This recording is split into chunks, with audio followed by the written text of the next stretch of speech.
all the things that you've seen him do and working, for Obama and all that, none of that was a surprise if you knew Cal behind the scenes and what he was doing. And John has always been this like super cool, like musician slash, artist slash, he's one of the funniest people I know.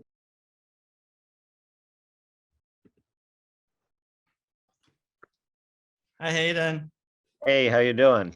Doing good. How about yourself? Very good, very good. Here, I think everyone's filing in it at one time, so we're getting everyone on here. Yes, yes. Hello, how are you? Hey, how are you, John? Very good.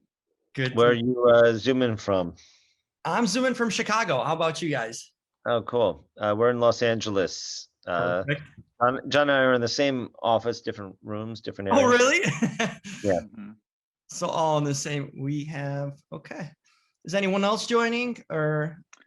I know Josh is unable to join us today. Okay. So it's just us. Okay. Well, I'm glad to talk to you guys. Where the office is located at? We're at Sony Pictures, Sony Pictures Television, where we have our TV deal, and we're working on Cobra Kai post-production right now, and gearing up on a bunch of other stuff. That's right. You guys do have a lot of projects in the works too. So that's a lot of fun to talk about too in that case. But I'm happy to connect it with you. So I spoke to Natalie and the girls last week, and I love this film for so many ways too. You guys have been involved in a lot of comedies, a lot of different films. I'm curious, what attracted you to the script and the story? Because I feel like in the last couple of years, we've seen Booksmart was, I guess, the most similar in a movie called Unpregnant. I believe we're kind of similar in the form of this one, but obviously this one has its own flavor too. But this would have been probably 10 years ago a male story, but it's so cool to see these girls just really leave it out there. But tell me initially when you guys saw the script or heard about it, what were the first impressions? I'm gonna start with you, John. Well, it actually started from a pitch. The writers, Josh and Profi, came into our offices. They were friends since they were teenagers, very much how Hayden and I were friends since we've been teenagers. But they're a bit younger than us, and they grew up fans of our Harold and Kumar movies. So they were eager to meet at our company and came to us and said, "We have this project that tells a story that expresses our youth and the world that we kind of grew up in." And it was basically in their mind, they said, we have a teenage Harold and Kumar-ish type of adventure, except it would be teenage girls at the center of it, and they would be in search of the Plan B pill. And immediately we connected to sort of the universal nature of the potential plot of any teenage girl could potentially find themselves in this kind of a situation. It felt like it was a relatable story, but the specificity of their particular experiences and their unique friendship felt like it was a great starting point. And we just loved the story and loved working on it with the writers from the beginning. And that's what drew us to it. Hayden, how about you? Any first impressions when you were pitched this? Well, to echo what John said, it felt like the fresher, newer kind of Harold and Kumar adventure. And, we loved those seemingly simple, quests that turn out to be huge adventures. Mm-hmm. And there's a lot of comedy there. And, I think like Harold and Kumar, the social commentary is a part of the story, but it's not driving it. And so you're really invested with the characters more on a universal level of like, okay, you could totally understand what the situation is that they're in. They need this. There's a certain amount of time. The stakes get higher as the night and the day goes on.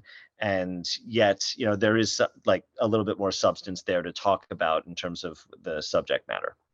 Mm-hmm. I mean, I gotta say this: the raunchy humor is amped up. There's nothing, and I love the part of it. There's nothing holding back here. There's no roadblocks or anything.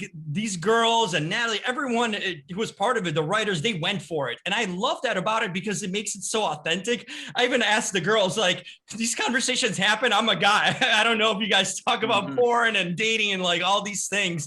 Like, oh yeah, we probably couldn't say all the things in the movie that we actually do talk about, but tell me about the realistic feel of it. It just felt like these were real people that are out there in high schools, and these are real girls in so many ways. And these conversations and the way they talk is so authentic in that essence. What did you guys kind of take away from the script? The authenticity, not only that was in the script, but that how Natalie and the girls made it come to life too. Well, I think it's what drew all of us to the project. It was, for us, it was starting with Josh and Prathy's script and their writing. We felt that in there. It's consistent with the kinds of movies that we've always loved making. We made the Harold and Kumar movies. We made an American Pie. We made the movie Blockers.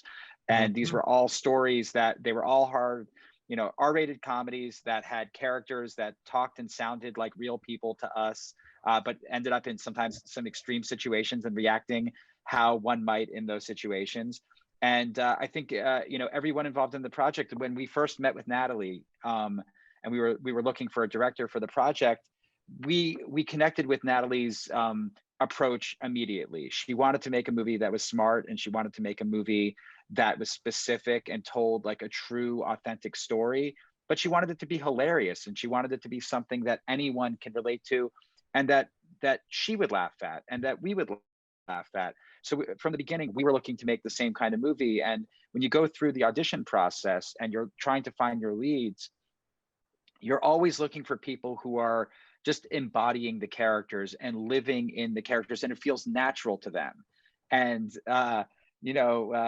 with Kuhu and Victoria, it was just like in the auditions, it felt natural. It felt like they felt comfortable living in this world. They felt comfortable living in these characters, and the kind of humor that was in the movie was what felt very much in their wheelhouse. So being on set with them and just seeing the chemistry and working with Natalie and seeing that she's like we are behind a monitor, giggling like a kid at sort of some of the immature stuff. And when a new funny line comes up or a great improv is there, if we're all laughing, then we think an audience is going to laugh too. Hayden, it's so tough. You guys have been through it. You've been through the castings and writing characters. But when you have to audition, I spoke to the girls and Natalie about it through Zoom, which is very new. And, throughout the past year, we had to adjust to it. But that's not that natural of a way to audition and find chemistry. That's so much more difficult for the actors, I'd imagine. It's so much harder to build a chemistry over Zoom. When these two girls brought it so much to life, where you guys are like, watch this, not even in person, but behind the screens, what does that say to you as even writers, kind of creatives as you are, about these actresses and the connection that if they can generate such emotion and chemistry without seeing each other face to face, as that would be sort of an obstacle for them to do that, to build that chemistry. What did it say to you by noticing that? I think it says that when you have the right people for the part, that could overcome all the logistics of everything. It's like if you have a great song, it doesn't matter what speaker you have necessarily, it'll always sound better than a shitty song with a great speaker, right. And so the chemistry that they had was so apparent that it was able to overcome the obstacles of not being in the room. And it's not it's hard enough to actually do these auditions over Zoom. I mean, we've been doing them for Cobra Kai, and so we've been through a lot of them now, and they're normalized to us. But it's the chemistry reads that are like even the crazier thing, where you have to answer another person and the dialogue and the banter back and forth to do that from two opposite ends of the country, while sort of auditioning in front of producers to get a part. It's kind of crazy, and yet you could just see it and feel it. And so it just says that we hired the right people because it was apparent. No question. I think it stood out as a viewer, like, oh my God, these two look like actual friends. And it's cool to find out they actually became real friends off set too. So that's that bonding thing. That's a unique kind of everything falling into the right place to finding two people who really connect that way. So I just think that made the movie, because I'd imagine if you took one of them out and substitute with a different actor, I think it's a different movie in a lot of ways. I don't think it would have came off the same way. And that's huge, because it could have been literally not what we see. Casting is everything when it comes down to it. You start with an awesome script that makes everybody laugh and feel and go along for the emotional ride. But without having, especially a movie like this, where friendship is at the center, without having that right chemistry between the two leads, it's just not going to work. And, it's hard to cast. It's hard to find the exact right people. Like, we looked at, hundreds of options for these characters, and it wasn't like, oh, well, we could have swapped out either of these two leads for any of the other people there. No, these were undeniably the two right people for these roles. And you felt it in their individual auditions, and you felt it when they were playing off of one another. Mm-hmm. Wanted to ask you about, you guys have been in the game for a long time, starting with Harold and Kumar and through the American Pie, and now with movies like this. The world's changed in a lot of ways, and humor is seen differently than might have been when you guys were writing Harold and Kumar, a decade ago or so. How do you kind of navigate to have still this sort of comedy? Because now there's a lot more sensitivity as to what content or what's being said, but also things are a little bit more open and transparent. Like, we could have girls lead a movie like this and talk about sex and sort of things, or maybe like 10 years ago would have been looked as like weird. The world's kind of navigating this weird shift where some things are more sensitive when it comes to certain things you say and do on screen, but also more open. I wanted to ask you guys individually, what have you noticed, especially in a comedy world where you're doing rated R comedies? What have been kind of the big changes, and has it made it easier or tougher to do movies of these sort of genres? I'm going to start with you, Hayden.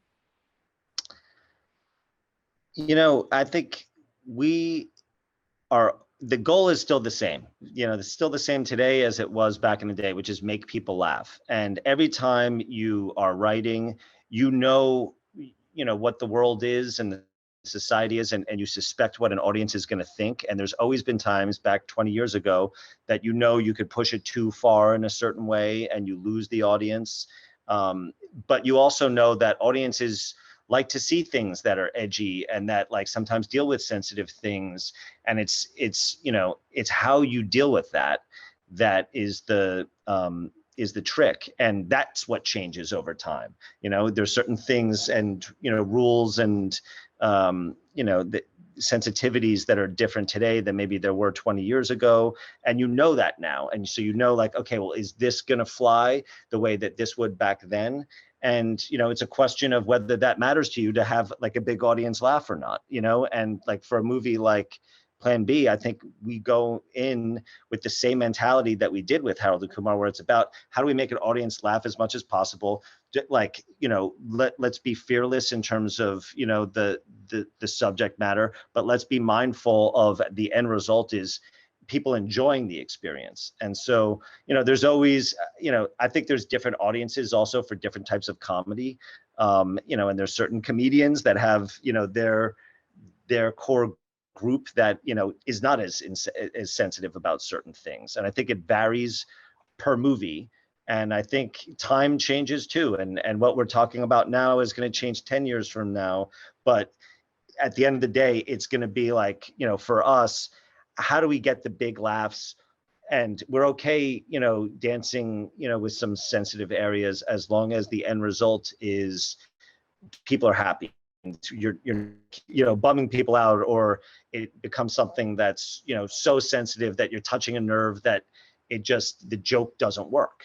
And those are things that change with time. But so sometimes you have to readjust your instincts as somebody who's been at it for a long period of time. But it's all to get the same end result. Josh, any follow up or thoughts, or is that exactly what you were thinking? No, I would say, like, for me, it's like we're always coming from a good place is sort of the intent from the beginning. When we were writing the Harold and Kumar movies, we knew that we were writing hard R-rated material. We knew that we're writing material that, like, some people aren't going to enjoy, and others will. But at the end of the day, if you have characters who are well-meaning, if our comedy has never really been mean-spirited in what we're trying to do, with those movies, we always talked about it being equal opportunity, kind of poking fun at everybody, kind of a little bit like a roast in certain ways. And it was something that the audience really appreciated with those movies, and seeing, with those movies, at the time, you didn't see, Asian American leads in features, and you don't see a whole lot of it now. So, we were trying to do, big mainstream comedy that's going to get big laughs from everybody, but with a specificity and a voice that you hadn't seen in characters that were not represented. We're still approaching, we're still always looking to find characters that are not necessarily represented and put them on screen. We always want fresh comedy. We want every character in anything that we're doing to feel unique and specific in whatever way that they're going to be. And then the approach to the comedy is just make people laugh, and make people laugh being mindful of the here and now. We can't, we're not people who, like, look back and say, oh, we made a mistake with what we did at the time, because at the time, anything that we're doing was, drawing big laughs and not getting, and people were enjoying it. If anything, if any joke didn't age particularly well, then that's the nature of comedy. Not every joke is going to age well. But when it comes to, the here and now, our approach is, we know the society that we're living in right now. We know the jokes that would make us laugh right now. We know the jokes that we believe an audience is going to make an audience laugh right now. We have a great team that we're collaborating with, of diverse voices, and this is what they felt they wanted to put out into the world, and it made us laugh, and it makes them laugh, and we think it's making others laugh. Because of you guys, I tried White Castle. Okay, I've never tried it in my life. The movie literally made me try White Castle. And it's so cool to look back and, especially looking back now, see where John and Cal are, like, in their lives and as perform. Like, Cal is, doing stuff in the government, and John, just such a creative genius in so many ways, behind the scene, the camera, and in front. I mean, the actor that he's become. When you guys look back, they were playing stoners basically in this movie, in this raunchy comedy, but the people that they became, what do you guys kind of think back, like, how accomplished of individuals both of them are at this point in their lives? Does that make you guys smile? What are kind of your reactions to see where they are in their lives and what they become, these guys?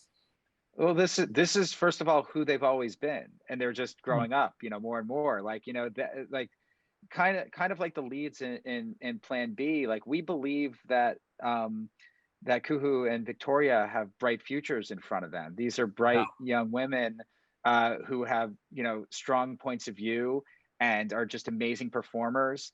And we can't wait to see what's going to go on in their careers going forward. For John and Cal, they were both very smart guys, very talented guys. There was a reason why they were cast as Harold and Kumar. They were, like, hundreds of people all over the world were auditioning for those roles, and they rose to the top because of what they brought to the table.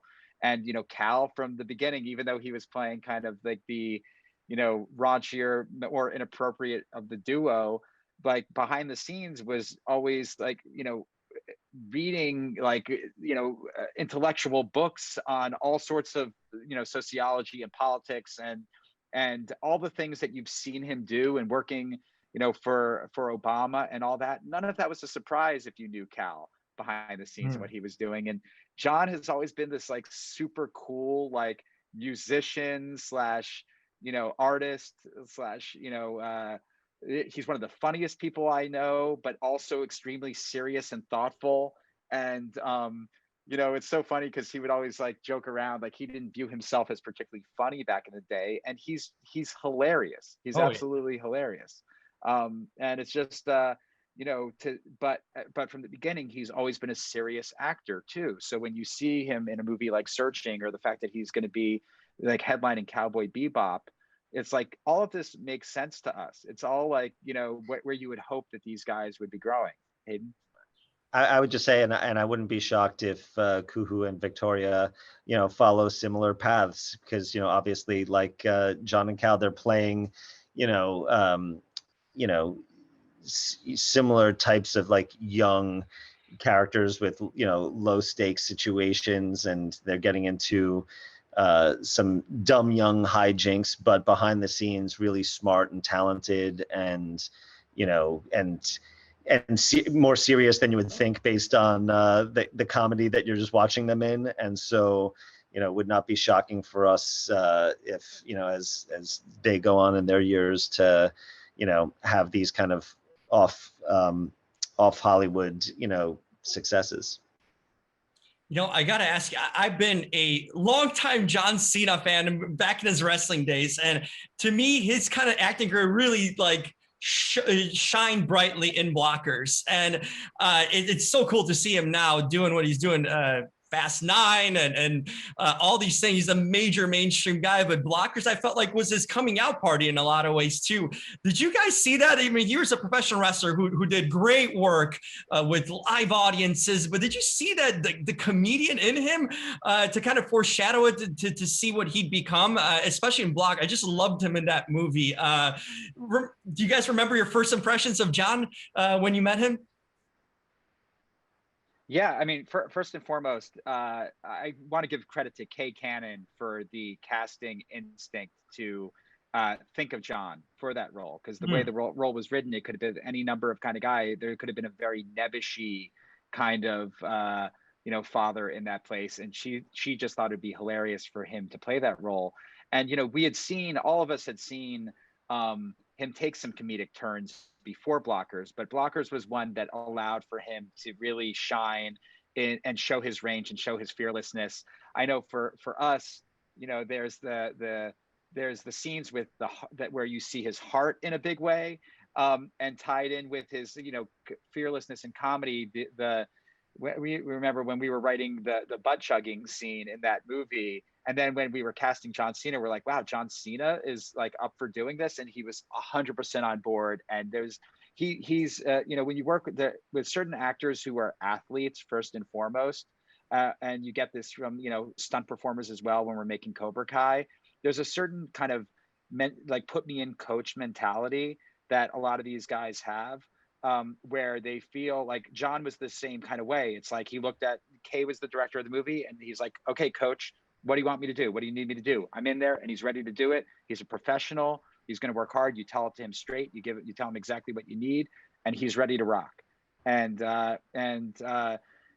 he was there. He's just one of those actors that anybody who's working with him is going to come out feeling like that person was game. They were professional. They were hilarious. They're the consummate professional. They're the kind of actor that you want to work with again. That's awesome. I mean, he will go down to always as my favorite interview all the time. I think he's one of the nicest people I've met too. I love John. I mean, because I've been a fan since he was a kid, but I remember when I got to interview him as like a professional, and it's still like I interviewed thousands of people, but I think that's one of my all-time favorite interviews. Just a great guy all around. I'm so happy for his success and seeing him in a movie. Did a couple more for you guys before I let you go. I mean, so many questions. I love your work in general that you have done. Cobra Kai, did you guys have any idea it'd become this phenomenon? I mean, it has really had a life of its own that spun off from it. Tell me what you guys kind of initially thought of bringing this back. I mean, I grew up on Karate Kid. I mean, that was my childhood. I loved it, and Ralph Macchio and all that. But this is a new generation. This is a whole. There's kids now. They're adults of the parents that enjoyed Karate Kid initially. But did you guys know what spawned this sort of reaction and become what it has?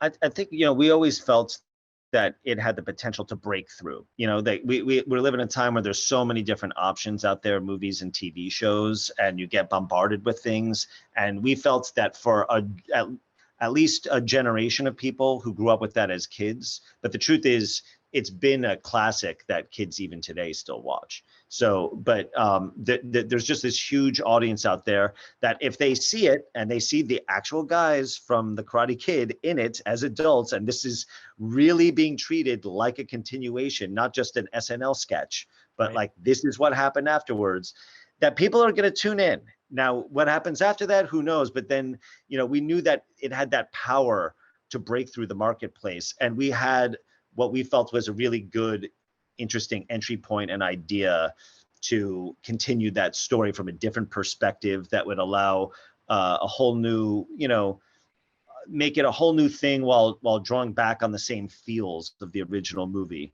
And so we had very high hopes for it, like that, we loved it.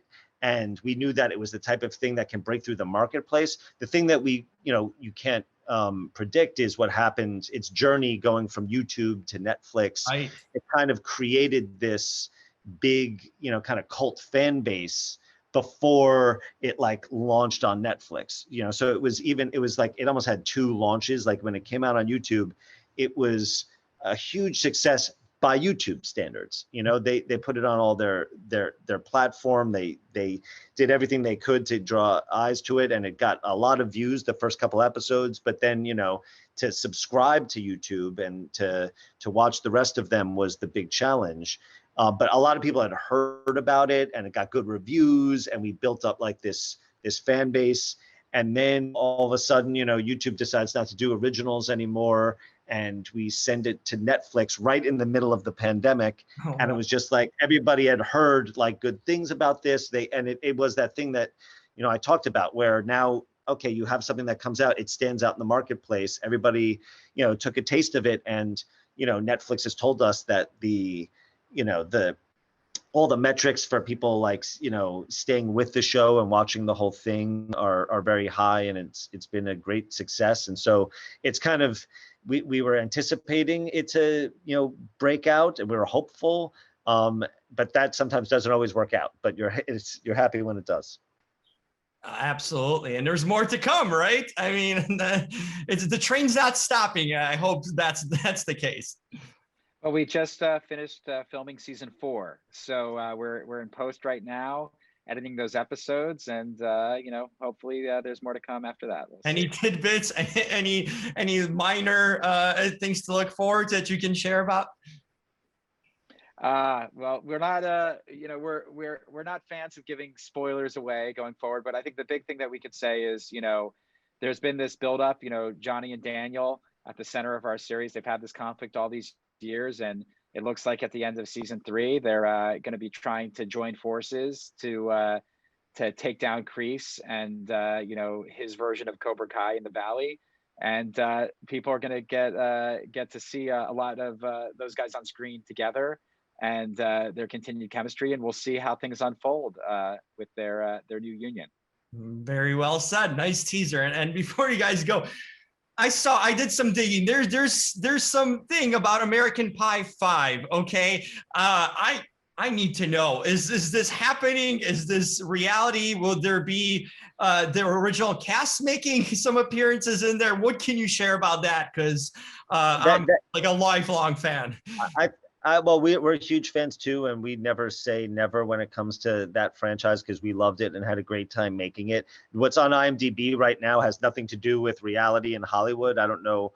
I think that there's, sometimes, somebody says something in an interview or somebody puts it on IMDb. That's not something that, has been talked to us or I think is really going on. So that is just, there's a lot of things on IMDb that aren't always 100% accurate, but at the same time, it's something that, occasionally we think about and talk about, and you never know. So, so you guys would be open to it, right? We loved Karate Kid, brought that back. We love the idea of maybe revisiting that, but it's not something that is on our horizons at the moment. Okay. That's right. Oh, and I guess I got to do this since I spoke to Natalie and the girls. Is there because I thought about seeing Plan B. I thought this could be so such a spin-off series. There's no doubt about it. This could be a series on Hulu. Did you guys ever consider this? Is that a possibility that Plan B becomes a series? Because I could follow the story of these two girls and see what shenanigans and crazy antics they have. And I think it would be awesome if this turned into a series. Any potential of that? You know, anything's possible. We love these characters. We love the chemistry between our leads. We think that these are characters that we'd want to see more of. So whether there's more movies to happen, whether there's a series, or whether this is the one trip that we get to see, we'll find out in the future. But as people who've made movie franchises and have done serialized television, that's the kind of storytelling that we enjoy. We'll see what the future holds. I certainly hope so. I really enjoyed it. This was so much fun watching. Like, I literally LOL'd, like laughed out loud watching this. So that's a good impact when you come out of a movie and you genuinely had a good time watching and had a lot of fun and we're engaged with it. So I think you guys totally accomplished that with this film. And I'm just fortunate to talk to everyone involved with it. And I get to say again how much I enjoyed it. And you guys, especially your work over the years, always brought smiles and laughter. So that's the best thing you can say, to someone, that you're able to do that. So I hope you guys continue doing the magic that you've done for years. Can't wait for Cobra Kai. Hopefully there's more of everything that we talked about. And I'm so thankful that you guys took the time to talk to me about all this today. Thank you. It's our pleasure. Yeah, really appreciate it. Absolutely. Let's hope there's a project coming up real soon that we can rejoin and do this again. Awesome. Sounds great. See ya, Hayden. See ya, John. Okay. Thank you so much. All right. Bye-bye, All guys. All right, take care. Bye.